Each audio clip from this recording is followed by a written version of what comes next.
Ladies and gents and everyone in between, we've had a little bit of a flip-flop in our calendar today because broadband is not something that is guaranteed in all corners of the country for some reason.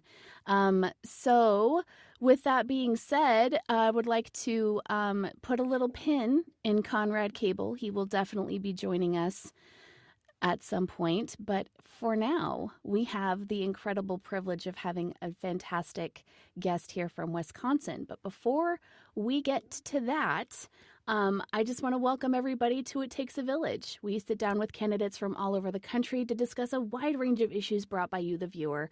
I am your charming and furious host, Jess, Political Jess, and I'm not going anywhere. Before we get started, let's go over a few guidelines. First, we're going to be chatting with folks from all over the country, so if you have a question for our grassroots candidates, please request up. You'll be allowed one question, one follow-up, and they'll have 2 minutes or so to answer per question. 18 plus only, please, minor safety. Stick to current events, and remember, we are not a debate stage. There is absolutely no shortage of platforms on this app that will give that to you if that's what you want. This ain't it, fam. Please be respectful of these amazing people who are working so hard to make our country work for all of us.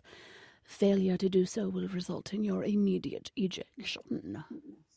Also, while we're yapping, please be tapping. This helps push our live out to the FYP, gets more eyes on these candidates who desperately need it. Also, please share the live. It does exactly the same thing. Let's show TikTok that we're engaged. Okay? Our guest tonight comes to us from the great state of Wisconsin, where cheese is to be had. Running tonight for congressional seat in Wisconsin, Laura Benjamin. Woo! Please give a warm welcome. If you have any questions for our candidate, please request up. Oh, hang on a second. I have to do a thing here. But there we go. Okay, things are in the way. All right. So before we take our first question from the village people, working title only, let's start things off with a little icebreaker, if you will. And I always hated these things, but here we are. Lots of people are inspired to run for office.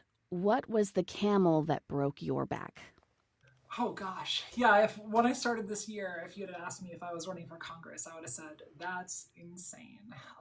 But I had been behind the scenes working on some policy ideas for what I thought was going to be another progressive candidate that I was going to support running for office. Because my background is usually a behind the scenes person. I've worked in branding and marketing for many years, and I almost prefer sometimes to put my head down and just get things done.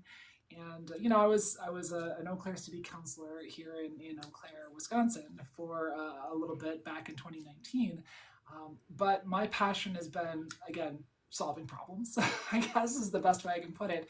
And what kind of pushed me over the edge was when I'm a member of the LGBTQ community, and when we saw day one executive orders start dropping that were fractionalizing our community and starting to carve up our coalition and say, these people qualify as Americans, these people start losing rights and they don't qualify. That's where I had some major issues. I gave a speech at the Hands Off rally on April 5th, if others of you ever went to those events in your local area. And after that was when the conversation started turning from who can we find to run this platform to, no, Laura, you should run this platform. So I did a little soul searching for a few weeks and ultimately decided to move forward. Win or lose, my goal here is to change the conversation to make people aware of the class war that's kind of under the undercurrent of everything that's been going on right now, and to fight to make things accessible and affordable, and for people to have human rights in this country, because we're not gonna let people suffer or fear our government. We need a country that works for all of us. I think that is so important. My husband makes fun of me, by the way, because I say 1,000% all of the time. So if I say 1,000% 1,000 times tonight, then you know that you're on the right track, okay? My daughter says 300,000 million percent. So. Yeah, millions in percentages. Infinity. Okay, so would you mind giving us, the viewers, everybody here, just a little bit of background about who you are, what part of the country you are in, and just a little peek into your campaign? Sure. So I'm based in Eau Claire, Wisconsin. The district that I would represent is here's Wisconsin, right? So you've got Madison and Milwaukee kind of down in this area here. Yeah, that's there. Eau Claire's kind of up here, and this district is this weird gerrymandered thing that kind of scoops around this side of the state. It's about 3.5, 4 hours from top to bottom, and 3 hours or so from left to right when you're driving. So it's quite a lot of area, and it's this really interesting mix of urban and rural folks. So it's been great to get around the district and kind of understand what's on people's minds. But most of it is based in what I just said. We need an America that's affordable for people, where they can make a living and have a future. We need to make sure that education and healthcare are accessible, and we need to make sure that people are protected. My background is mostly, again, behind the scenes. So I've worked in a lot of community organizations and nonprofits. I started one actually back in 2016 to bring a coding platform. So my background professionally is branding and marketing. So I started a nonprofit to help kids learn how to code.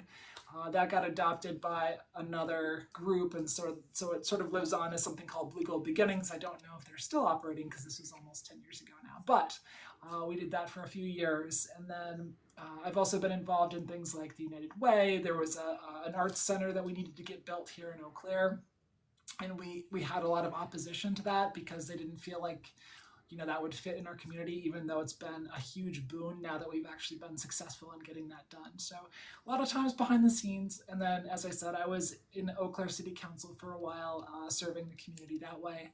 I thought I was done with politics when I was out of that, but of course, here we are again, and I'm trying to get the word out. I think that is super cool. Yeah. All right. And we've got one of the worst guys here, Jared Federer. If anyone's ever followed him, he's the guy that yelled at pages in the Capitol Rotunda. He took a bunch of books from a public library and yelled at minors over an LGBTQ inclusive book reading that was being done there and a book display that was done there. He offers everyone that goes to his office a beer, doesn't really check their ages. So, I don't want to spread rumors too much, but there have, from what I understand, been young people that maybe shouldn't be offered beers, but offered beers. So he's not what I would call maybe the best representation for the state of Wisconsin or our district. Yikes. Yeah, and especially with as many, people with eyes on that sort of thing in the current climate that we are in. Yeah, yikes. And he threatened to send me to Alligator Alcatraz, which was another one.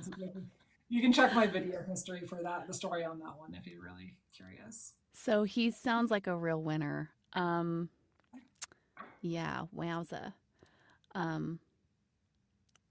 I thought Curly Fries had a question for you, and I know Bacon did too, so I'm going to try to bring Bacon up, and we'll get his question. Good afternoon. I'm gonna introduce myself. I'm 46, California, and I'm a disabled person. I want to ask you. Can I ask 3 separate questions? It's relatively in injunction on what I am. I'm an immigrant. What programs, if you will have a chance to be a majority in the Congress when you win and the party wins, what are your plans for immigration and immigrants? And would you fight this administration and stop the ice cream people? I'm gonna say ice cream people for her life, ice cream people. Thank you. And tell this administration to stop sending the ice cream people to other states. Great. Was that your whole question? I just want to make sure before I jump in. Just one of my first Okay, questions. Sounds good. Well, thank you for asking. Thanks for being brave to offer the first question here. My policy on the ice cream folks is that we need to relegate them back to being a bureaucratic organization, bureaucratic department, not an active militia. That's the wrong way to go about this, and it's impacting people that are largely civil offenders, not criminals. The ones that are criminals, sure, we should find ways to make sure that they're held accountable, that we're going after those specific folks. But running around wearing masks and smashing things up and breaking due process and breaking the Fourth Amendment, this is not what this country is all about. And so, yes, I would definitely push back against that current mode of operation. On top of that, I'm running a little bit of a different kind of campaign. It's more rooted in activism and action. And so one of the things that I've done in the last few months is actually brought a coalition together that brought an ice cream hotline to Western Wisconsin. So in the counties surrounding Eau Claire now, there's a group of about 4 or 5 different organizations, including me and my campaign, that set up this process where there's a hotline people can call for assistance with their legal needs and with family resources. And we've got a group that goes out and communicates, like provides communication resources to different employers to help them understand how to protect their people. And then there's a second group that goes out and does family work and investigations to understand, like, how can we help support a family that's impacted by this. So this didn't exist in our community 3-4 months ago, and that's something that I have actually actively been working on bringing to the Eau Claire and county and surrounding areas. Oh, thank you, and thank you for that answer. And because I was an immigrant, I've been racially profiled too many times on the ice cream people. So I just want to ask you on disabled disabled community. What are your plans to protect the disabled community? Plus, what programs would you implement or would you suggest to this administration for disabled community? Well, thanks for that question, and I'll say, I think it's awful that you and others have been racially profiled. I've actually heard about others in our community that have had that happen. One of my now dear friends, early in my campaign, he was actually an indigenous person, an American Indian, and he told me that he's been picked up by ICE. And I said, "Are you kidding me?" And he said, "Yeah, I've got brown skin. This is what they do." So, yeah, this is a big issue in our country right now. As far as your question regarding disabled folks, I certainly think that we need to remove barriers instead of create them. Right? We see that. Things like Medicaid are there for a reason, and they're there to help people who need them.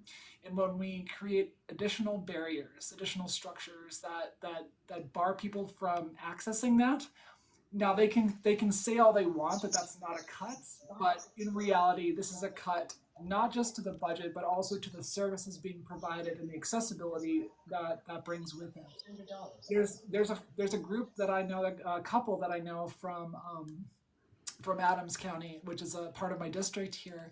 And they have I think he's a 42-year-old son who's autistic to the point of being permanently, disabled and needing lifelong assistance.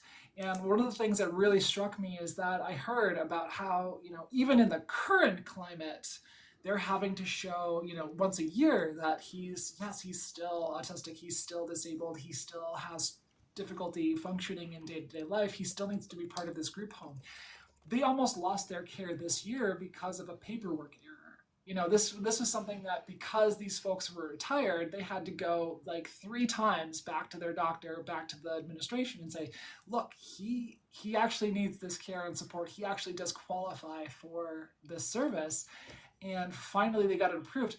Imagine having to do that every 6 months. What a nightmare for folks. So I think at bare minimum, we need to restore and maybe even improve access to Medicaid services and see where we can go from there.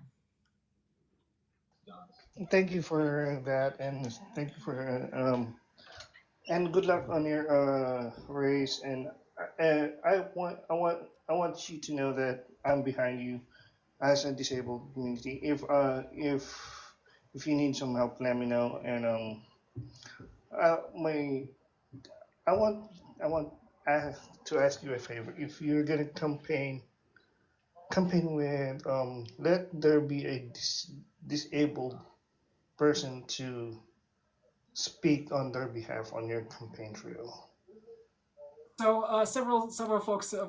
This is such an interesting topic because my son has pretty severe ADHD, and also some folks on my campaign have some ADHD issues, and to the point of it being somewhat of a disability. So I will ask them. Actually, that's a great idea of helping share their stories and how that's impacted them and how we can move this forward. Yes, because what you call this? This is what I feel what is going on in this country, and we as a disabled community, we're trying to kick that freaking boundary, that freaking imaginary wall that is so freaking tall that even we are kicking, screaming, or shouting from our top of our lungs, but we feel that nobody is listening to us. It's so frustrating. I do hear this a lot from politicians in particular, where it's sort of like this idea that if you can't work, then you don't have value. But Mhm. the reality is that we all belong here. We all have a place in America, and it really sucks that our government is trying to again carve out these marginalized folks and say you just don't have a place. I don't believe that I never will.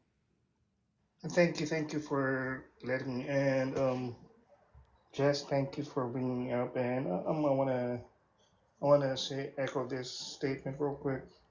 And I'm gonna say this for on behalf of immigrant family. We didn't come here to hurt you. We didn't come here to harm anybody. We come here to work and just be ourselves. Yeah, of Okay, course. guys. Thank you so much, Bacon. And statistically, we can see that countries that are open to immigration, that understand how to help immigrants become part of the broader culture and communities, always see economic and social benefits from that happening. So we just like it's so ridiculous to me that this is such a big issue that we can't find a way to move forward positively and include these folks. Thank you, Jen. Thank you, Thank you. Bacon.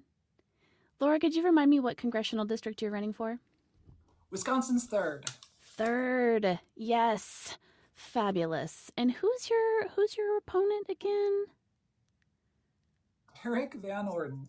Oh, he even sounds like, yeah, just awesome. Hey, Susu, thanks for coming up. Hey, how are you? Good, how are you? I'm sort of gonna go off on the more about the sort of disability stuff and what's happening with our government now and how you plan to maybe combat some of this. RFK, for one, and how he is marginalizing people with autism, with ADHD, and the things that he has said about that in terms of, autistic people need to go to camps, so do ADHD people need to go to camps. And, as a teacher of special ed kids, I know that many of those kids can lead very fulfilling lives and do very well in life. I mean, the number of people who are learning disabled, who, like Einstein and people like that, who did incredible things in the world, need to not be marginalized and pushed to the side. And I'm just sort of wondering where you are in terms of combating that, how you think you might combat that. That's a great question. So, yeah, like I said, we kind of call ourselves the No Spicy campaign because I think, like most of the folks that are helping me run for this office, a lot of the folks on my team are actually neurodivergent in some way or another, myself included. I think that I've had my own struggles with ADHD. So that said, I certainly can understand where you're coming from. I tend to agree with you. I think there's a messaging war that we need to be aware of. And again, it goes to this deeper issue with the Republican Party in particular of saying some people belong, some people are problems. Some people are good, some people are just not. And that's not the case at all. I have a hard time even thinking in that direction. When I look at the amount of diversity in this country, not just by race, but by whether they're disabled or not, whether they are rich or poor or whatever, there are a lot of ways to be an American. And we need to accept that all of those people belong in this country and continue to fight for everyone's place here. I don't think that the right answer is sending folks to camps. I don't think that the right answer is carving off different parts of our communities. We just make sure that we provide access to the resources that people need to live full and fulfilling lives.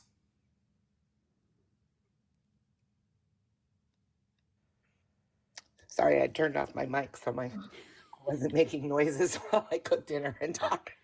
No worries.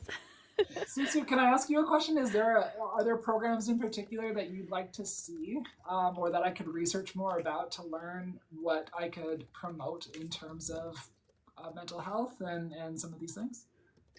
Um, I guess as a teacher, one of my concerns is what's happening to the Department of Education and seeing what's happening with, IDEA laws and what I'm hearing about happening around the country and how they're not following written IEPs and they're pushing these kids out of sub-separate classrooms and into regular classrooms. And, it's illegal for one.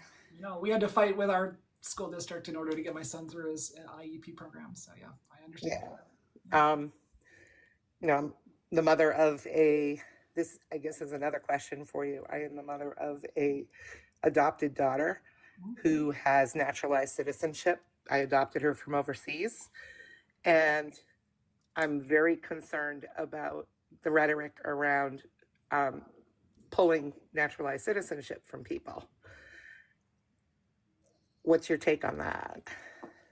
If I'm for or against taking away someone's naturalized citizenship, no, they're citizens. Once you pass a citizenship bar, you are in this country. You are a citizen. I don't care if whatever this government says is nonsense. Like you've reached the bar. You are a citizen in this country. No, I am concerned, but partly I adopted her from Morocco, so she's Moroccan. So there we have the whole Middle Eastern connection, which they don't like that. And in addition, if she gets a speedy tick or whatever, there's an opportunity for them to say, "Oh, you broke the law," and what kind of law breaking from somebody who's a naturalized citizenship deserves to have it pulled, because there are times when that happens. Even if this is someone that is that commits a worse offense, let's say that you still became an American citizen, you're still subject to our laws and jurisdiction. That doesn't mean we take away someone's citizenship. We just deal with it through our justice system. That's the social contract. Like, I don't understand what else we're supposed to do. I don't think that we're supposed to send people to other countries where, depending on what age they were adopted, they may not even recognize. One of the guys that helps with my campaign has been in our country for he's 45. So he was adopted when he was 4 years old from Ecuador. No, I'm sorry, from El Salvador. And so I understand, he goes through a lot of fear every day, wondering if there's things that are going to happen to him or to his kids, because his kids are, seemingly maybe immigrants, but they're not. They're born and legal citizens of this country. Again, it just goes back to what I'm saying, which is, we don't make decisions about who is and who isn't American once someone is a citizen of this country. If you're born here, you've got birthright citizenship. If you become a naturalized citizen, you are a citizen and you belong here. And frankly, I think an easier path to immigration is something that will actually benefit our society. So as much as folks on the right would have you argue against.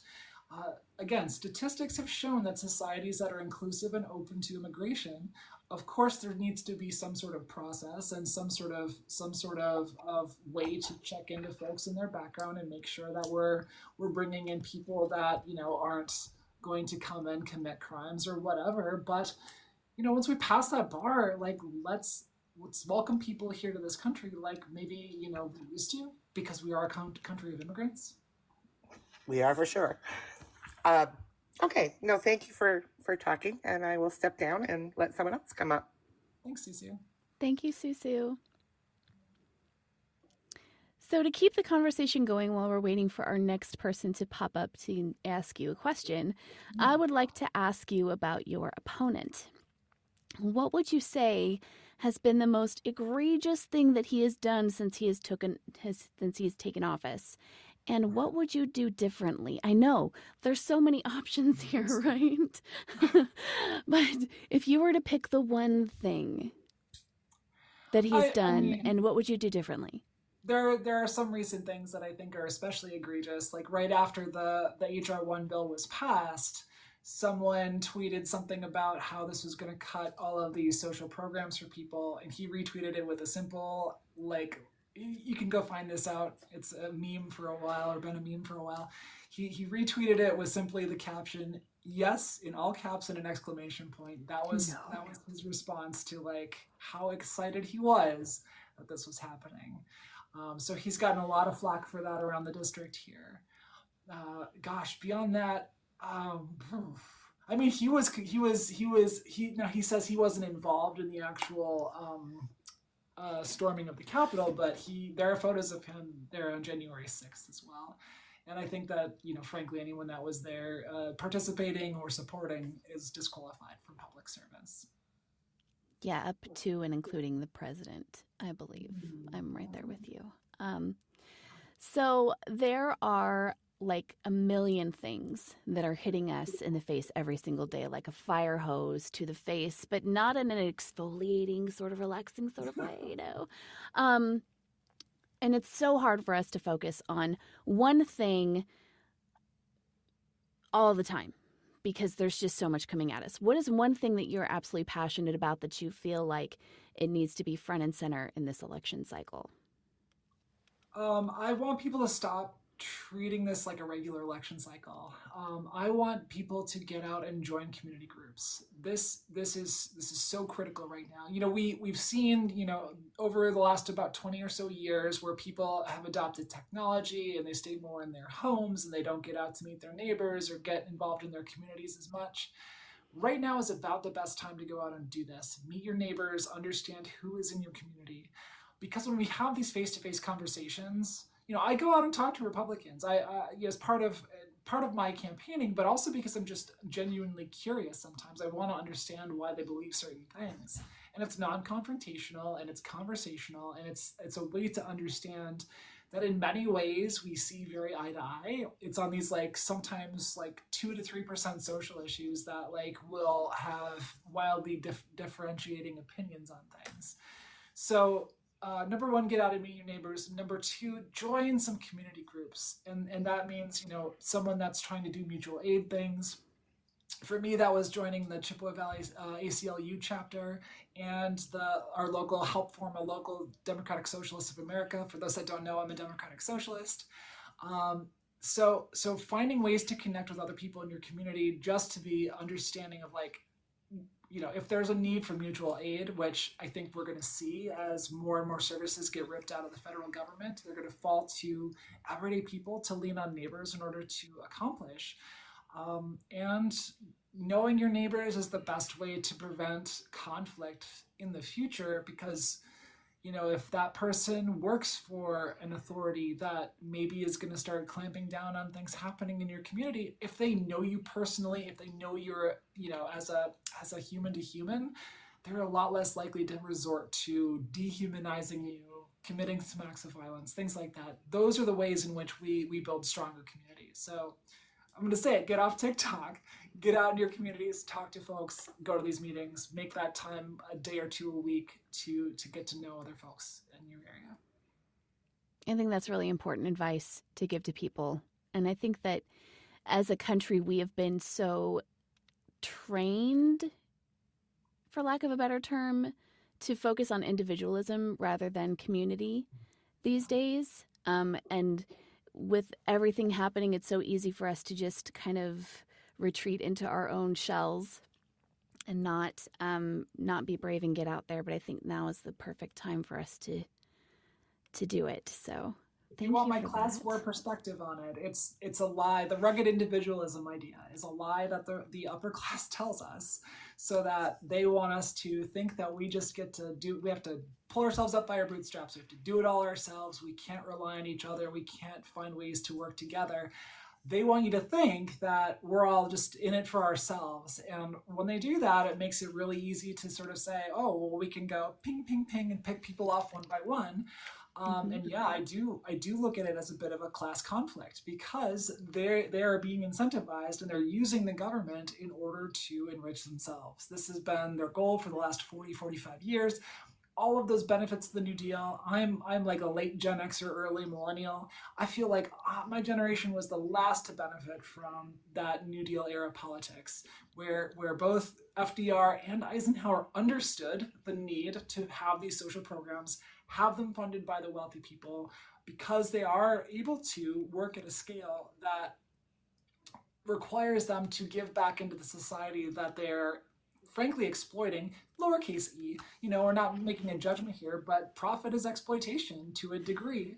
And when they overexploit and they take without returning some sort of form of society that benefits everybody, it creates this level of inequity where you have rich people saying, yeah, figure it out for yourselves, but we're not gonna, pay you a living wage to do that. We're gonna, take daycare away or childcare away. So now you have to figure out how to pay for that yourselves. We're gonna take medical care and we're gonna put a meter in between that for between you and your doctor. Every time you go and see a doctor, we have to take our cut.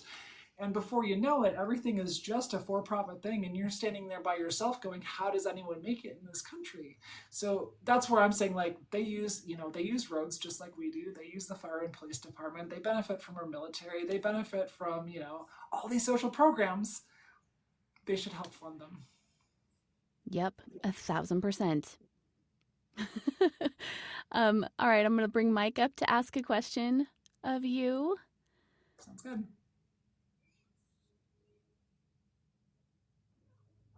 Hey there, Mike. Hi. Am I coming through? You are. We can hear you loud and clear. I met Mike. How's it going, Laura? Yeah, this is great. Hi, Mike. I wanted to ask a question about a topic that's definitely the top of my list of things I'm focusing on, which is Medicare for All. I wanted to see what techniques you used when you were answering questions about it, how we can afford it. Because every time I bring it up, no one questions that it's a good thing. They all say, well, how are you going to pay for it? Tax the rich, right? And I generally say, I just tax them at all, let alone, tax them more. It's just tax them at all. But I was wondering what you used in particular about Medicaid for All, or Medicare for All, I mean. How do we pay for it? I actually got that question a few times. Have gotten that question a few times myself. So typically my answer is, well, yes, other societies have figured out how to make healthcare affordable and accessible to all members of their society. We can do the same thing. We're a pretty smart country when we put our minds to something. So that, number one. Number two, right now, a lot of the expense is because we aren't able to negotiate. We don't have a single payer system. We've got an insurance system. And so insurance is incentivized to negotiate for the biggest cut that they can get. And the hospitals and providers, not the doctors themselves, but the infrastructure around that industry is also incentivized to make it as expensive as possible so they can extract their share and pay all of these administrative costs all the way up. And I'm not saying that we don't need some level of administrative support in order to deliver healthcare, but to the level that we're doing right now, where we have CEOs making millions and millions of dollars in the name of denying care to everyday people, there's something wrong with that system. So that's another thing. The third thing I'll often bring up is that, again, when we have the power to negotiate as a large body politic against, a healthcare industry, we can make some things happen. We remove those extra costs, we can bring down the cost of healthcare, and we bring up the tax base in order to do it. When you look at how much the wealthiest, not even 1%, 0.1%. So this is people with a net worth of $43 million plus. Again, not a lot of people. We're talking about 1 out of every 1,000 people has this level of net worth. Their typical effective tax rate every year is somewhere between 1 and 4%. If you look this up, the richest Americans often pay a 1 to 4% effective tax rate. I guarantee you working people in this country pay a higher tax rate than that 0.1% of people. Oftentimes, we're talking 15, 20% of your income goes to your taxes. So why is that happening? It's because we tax income, we tax capital gains, but we don't tax big old piles of money and wealth. And so if you go into my video history also, you'll find something about the progressive wealth tax. A progressive wealth tax is about taxing these Yes. uncaptured revenues from big piles of wealth I am that not on snowball in video. growth because they're just not taxed. You see a net worth grow from $1 billion to $2 billion. We don't capture any of that revenue, but believe it or not, they can borrow against it and use it just as well as if it's income. So I think there's a level of income, probably $50 million and up, that we need to talk about implementing a progressive wealth tax that, again, taxes unrealized gains just as if it were income and adds back into our tax and removes this loophole that prevents billionaires from exploiting our tax base. My apologies. Someone came in and asked me, "Are you on a call?" I was just talking over you, so hopefully people heard that. I do apologize, and absolutely the answer I expected from you, and it's generally how I answer the question is we don't even tax them at all right now. So if you wouldn't even be that big of an increase for them, but for everyone else, it would be literally everything. It would be Life-changing. the ability. Yeah. It would be the ability to not sit here and worry about going bankrupt because of their health care. And sorry, the people who my daughter came in and was asking me about that. You guys all have a good night. It was good to see you, Laura. Good to see Thank you Mike. so much, Mike. I appreciate you stopping in. And just to be clear, rich people will still exist. Rich people will still be disgustingly wealthy. We're just asking them to pay their share so that they're funding the society that they're using to get to that level of wealth. They wouldn't even miss it. Like, they have more money than they could spend over a course of 200 lifetimes. Like, they wouldn't even miss it. So while we're talking about big money, let's talk about fundraising, okay?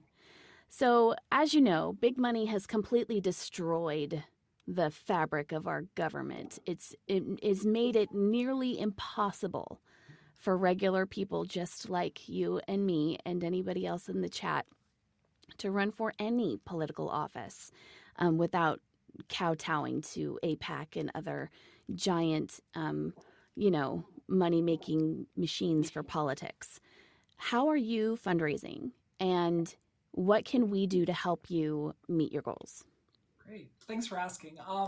So most of my fundraising right now is I'm doing town halls and meet and greets in person when I have time. I'm doing small asks occasionally on social channels. You're 100% right about the AIPAC situation, and I've been very vocal in rejecting AIPAC and those sorts of PAC donations.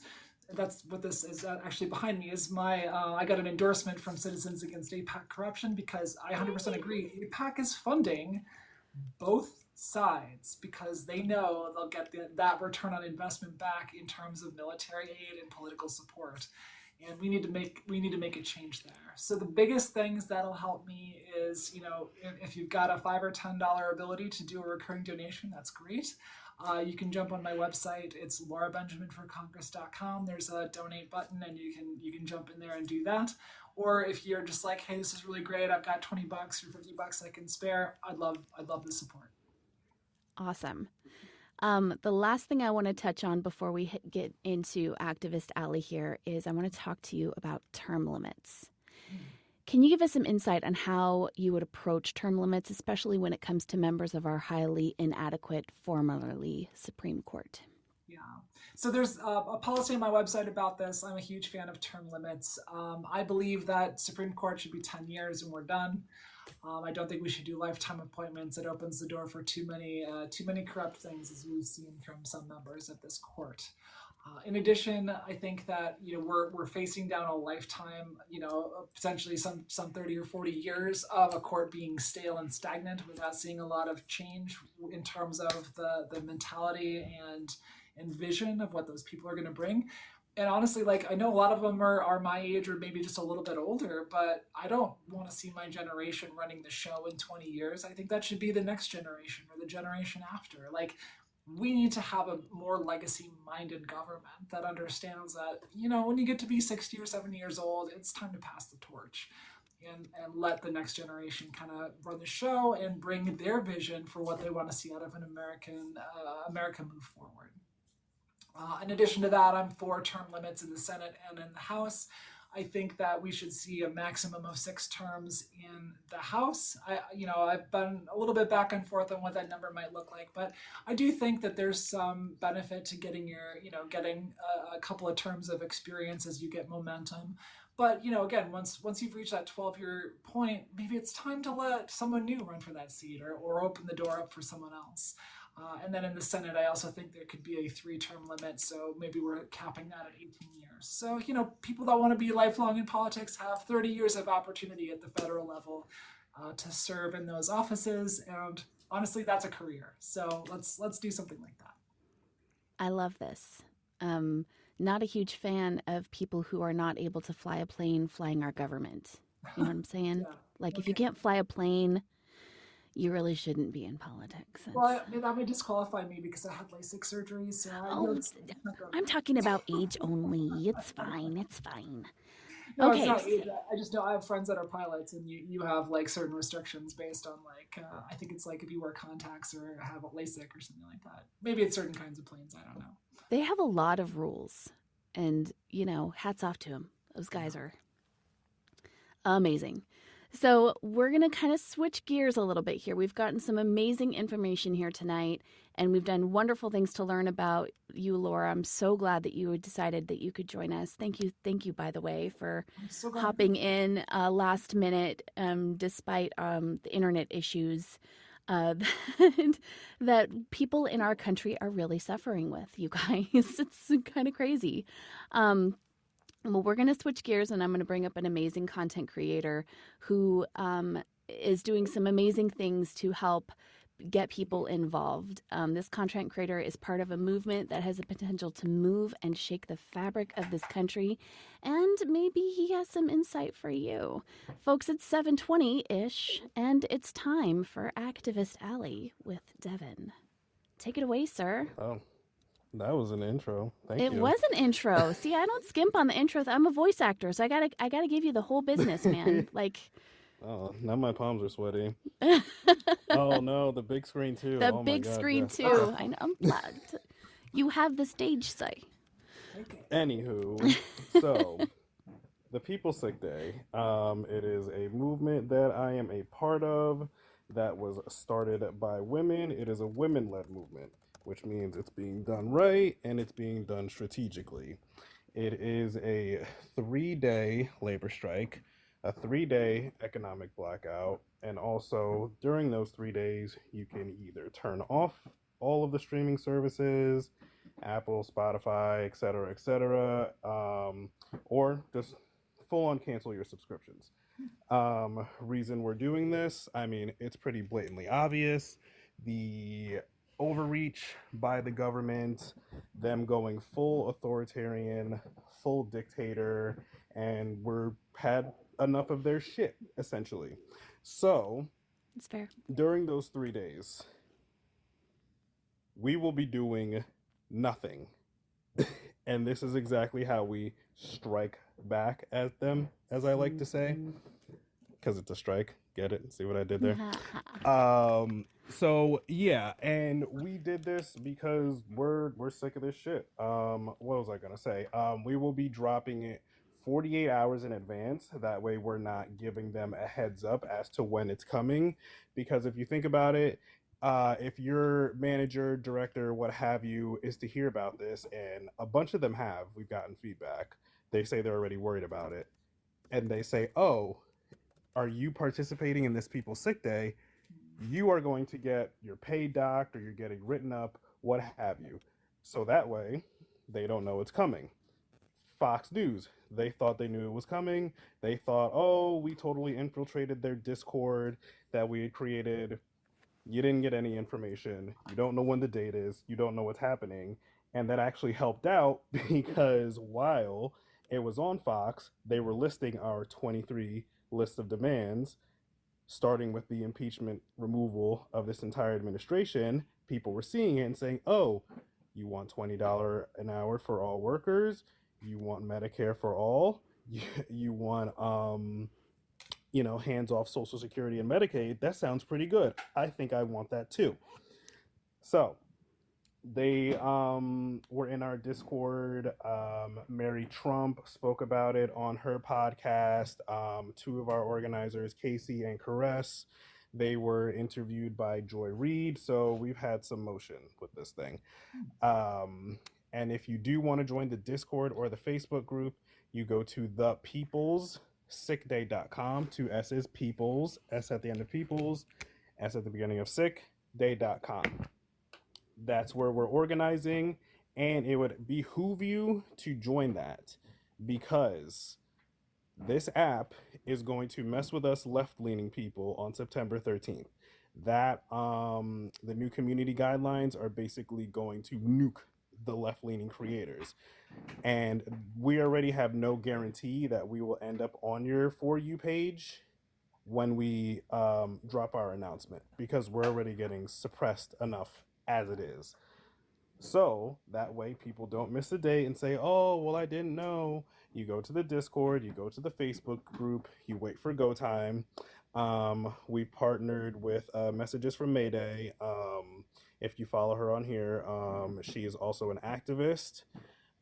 So we do Mayday disruption days. So we will basically give assignments in the Discord or Facebook, Reddit throughout the week, saying like, hey, like call the National Guard public affairs line, send an email to your congressperson to get the hostages back from the flotilla originally with Chris Smalls. So we're trying to do we're evolving as we go. We're also getting involved with grassroots candidates like yourself, and we're trying to get people to do phone banking and door knocking and all that good stuff. So we're trying to be in this for the long haul and not just do okay, we did our 3 days, time to go, that's enough.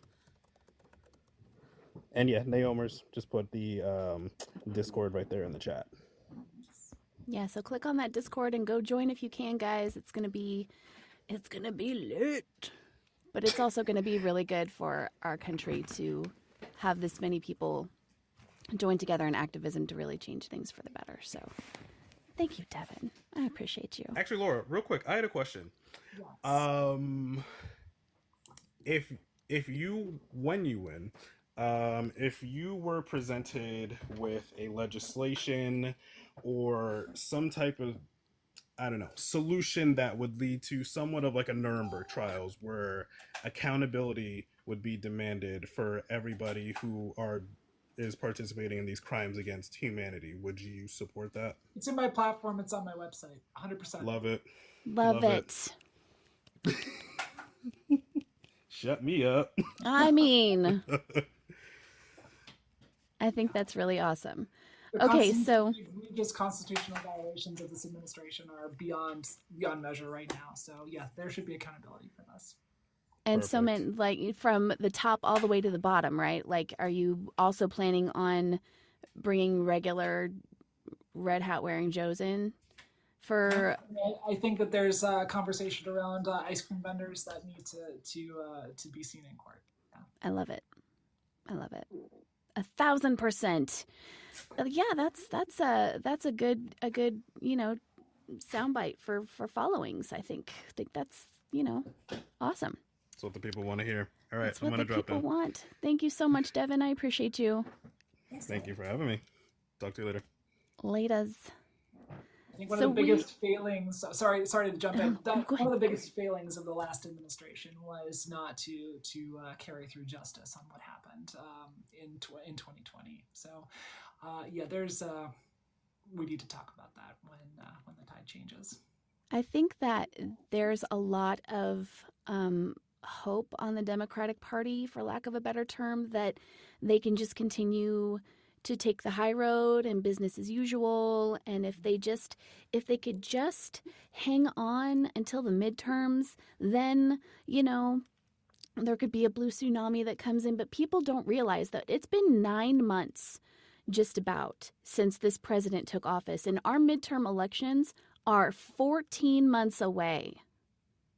The Democratic Party needs to stand for something again, and that something is everyday people. It needs to stand against oppression. It needs to stand for living wages and a workable country, and it needs to stand for economic, social, and frankly, political justice when things like this happen. Yeah, the high road thing is getting really old. I really wish that a lot of people in the Democratic Party would find a spine. Mm-hmm. But, neither here nor there. That's what we're doing here. That's why we need more candidates like you, Laura. I think that you're going to be fantastic, and I have no doubt whatsoever that you're going to be able to move mountains in your district. So I'm really rooting for you. I think that it's great. So Thank you, Jess. I appreciate the time. I'm so glad to have been able to join you tonight, and best of luck with your show and your efforts too. We need a lot of people in this fight for sure. Yeah, for sure. And I'm just a mom in Texas. I can't run for office here because you have to live here for 7 years before you can run for office. So this is what we're doing. And if we can platform grassroots candidates from all over the country and start building a better community and building stronger networks and asking, the right questions and getting the right eyes in front of things, and that's only going to help us moving forward. So, all right, I'll do a little closing here, and then it's about time for TBH. So we'll get going here. We're getting close to time. But before we go, Laura, if you wouldn't mind telling the good folks one more time how they can get involved in your campaign and help you support your run. Biggest things, spread the word if you're on my socials. There's too many variations. It's usually Laura for WI or Laura for Congress, depending on your favorite channel. I am most active here on TikTok, where I try to post a video or two a week, and also on Blue Sky, where I'm doing daily posts. On both channels, those are posts by me, not by my team. My team does manage my Facebook and Instagram, so there's some variation that you'll see on those channels if you follow me there. Other than that, on my website, laurabenjaminforcongress.com, there's a donate button. $5 or $10 goes a long way if you can afford it. If you can do more, I always appreciate that too. And then there's also a volunteer tab. We've got volunteers working from all over the country. So I'm always happy to have new folks join on the team that want to just contribute in whatever way they can, wherever they think their strengths are. I do really appreciate it. Again, laurabenjaminforcongress.com. And thanks again for having me. Of course. Have you heard of Hype? I don't know Hype. What's Hype? Hype.live. It's a new social media platform. Yeah, cool. Both with, trying to be very careful what I'm saying on this app. But check it out. It's a brand new app, and that's where I'm hopefully going to be migrating once they're, like I said, brand new, working out some kinks. So, but definitely look into it. It should be a lot more user friendly than this one, shockingly enough. So, okay, so, and just a reminder to everybody in here that big money and politics is absolutely ruined our country. We're no longer interested in politics that is only serving the corporations. We don't want candidates who are funded by AIPAC and other special interests.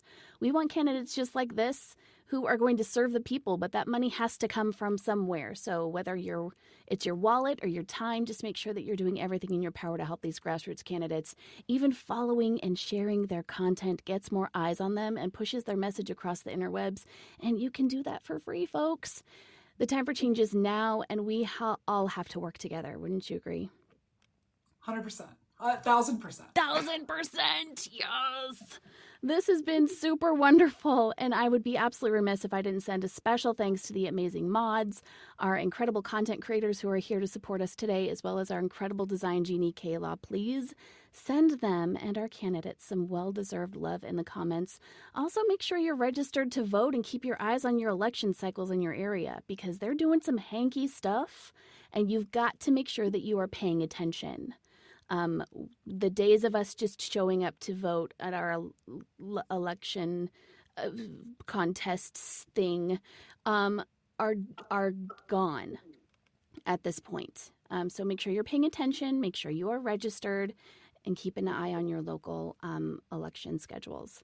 This was wildly inspiring, and I know we have a lot of folks who are scared right now, but I want to remind everyone that the fear is the point. Fear leads to inaction. Fear leads to panic. Panic leads to inaction, but hope and community are the antidote for all of it. So tune in on Friday. We are going to sit down with a man who needs no introduction, but he's not afraid to run into burning buildings and isn't scared to put out proverbial fires in D.C. So bring your questions and your community on Friday at 6:30 Eastern when we sit down with Bernard Taylor from Florida's 21st Congressional District. Be sure to follow us on Substack, Spotify, Apple Podcasts, and the Tube of You. Oh, and follow thepeoplesickday.com to throw a wrench in this bish. I said bish. We love the TikTok shop. It's about time for TBH, so make sure you're following Tab and Missy. Guys, please say hi in the comments, Tab and Missy. If you guys are not following them, please do so. It's about time for their show. It's coming up next, so take care of each other. Thank you, Laura, again, so much. And I'm sure that we will be in touch. I would love to have you back. You guys are all amazing. Thank you. And I hope you all have a fantastic evening. Toodles.